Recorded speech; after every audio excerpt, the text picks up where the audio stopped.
यो म्याग्दीको दाना तल अन्धगल्छी ल अन्धगल्छी भने यही हो यहाँनिर एउटा गल्छी छ।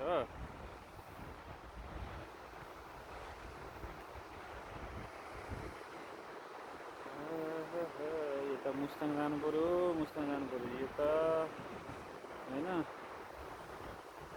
ल रूपसे झरना म्याग्दी। अरे वाह रूपसे झरना कस्तो ब्युटिफुल छ।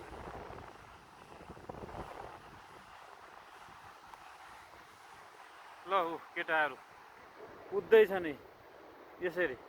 ल यता जाने भनेको म्याग्दी बेनी होइन, यता हामी म्याग्दी बेनी, यता दानाको अन्धगल्छी है।